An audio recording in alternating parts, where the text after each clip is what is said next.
So kini nga variety tawag kini og lungkong. Kung may taglungkong sa kini ka seedless nga klase sa lansones, wala sa leso. Maayong buntag mga kasuginlan no. Adlaw kita karon nga Sabado. So ning taktaa sa kabuntagon bago mag alas 12 sa takna sa kaudtohon. Doon na tayo gihimo kay kita man ang nabinlan sa mga bata tungod kay ang ato ang asawa tuaman nag-join sa Women's Fellowship sa ISBA Association dito sa may Turil, Babak, Samal. So mo nang atong gihimo kay ang mga bata naraman sa sulod. So nanglaba kita ni ini nga taknaas kabuntagon.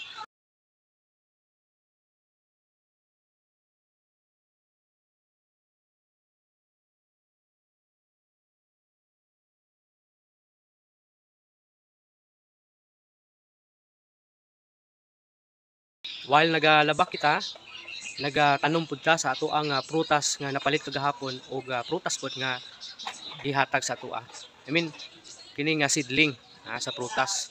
So kagahapon man gud namalita og kining mga seedling sa nagkanlain na mga prutas. Pero tungod kay naa man tay kaila, sumuna nga ang uban gihatag ra sa ato. Pero naa tay napalit mga duha ka punuan. So ako ipakita sa inyo ha kung unsa kini na mga prutas. Tuod ay ato kining gitanom diri sa medyo front sa ato ang balay nga nahimo kay medyo bakante man. Dili lang gid inana ka lagyo kaayo tungod kay gamay man ang ato ang luti nato. So kini bali unom kini ka prutas no.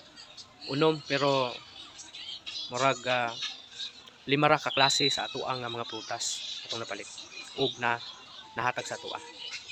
So ako ipakita sa inyo ha unsa kini na mga prutas, unsa gid ni na mga variety niini.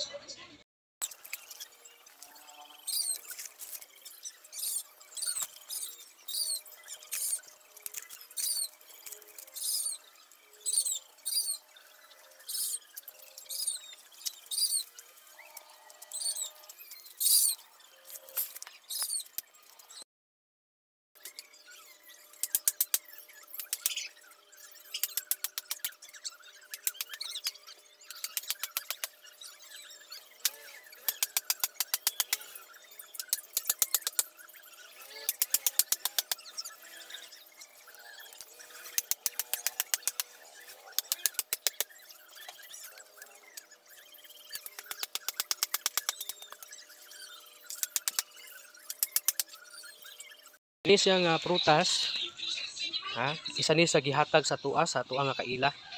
Diya sa may Katalunan Pequeño, Davao City.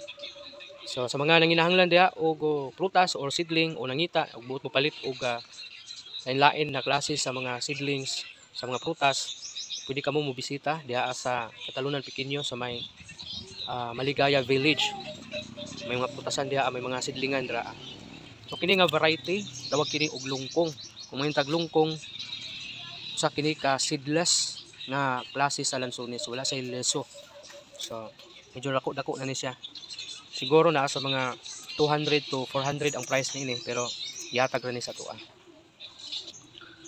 Kini usab siya kay dili ko sure kung halos magud parehas og dahon. Ang gitawag nila og kiyat-kiyat ug ambasador nga klase sa citrus. So gitagaan gyapon kita sa atong higala og prutas nga sama niini o seedling nga sama niini. Duha ni ka klase manggod nga klase sa citrus nga gihatag sa tuwa. Ang isa ambassador ug ang isa kay kiyat-kiyat. So kanang kiyat-kiyat mao kanang color orange na medyo gagmay. Unya kanang ambassador kay pareha na kadagko siguro sa pungkan. So dili lang ko sure kung asa aning duha. Basta kini siya gihatag lang pud sa tuwa.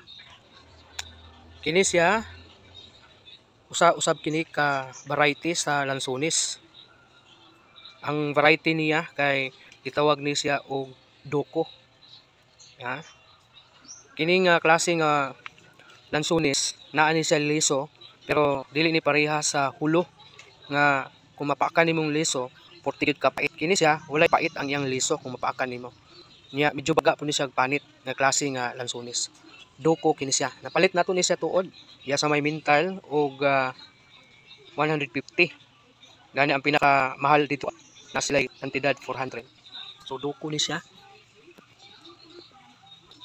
Kini usab siya mao na atong giingon na posible ambassador. Gihatag kini sa tuwa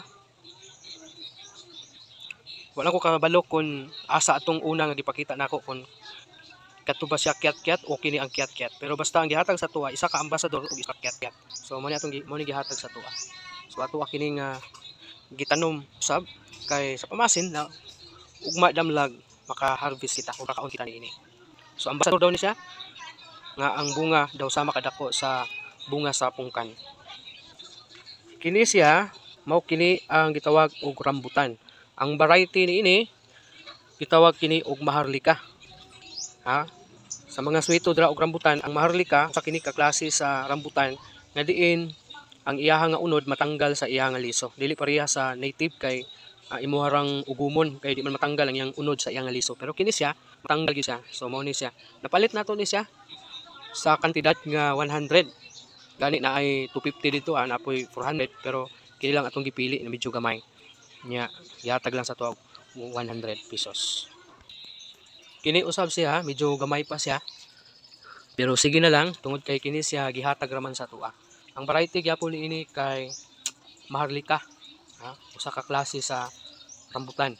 Hindi rin sama sa kung dingon katong gipakita nako na matangtang yang unod diha sa iyang liso. So ato kining gidawat kay gihatag raman sa tuwa, wala man pabayari sa tuwa. Nya ato kining gitanom usab kay sayang mo pud kun di nato itanom. Nya maabot ang panahon kini siya kung kaluy-an ni sa Ginoo, dako man gini siya.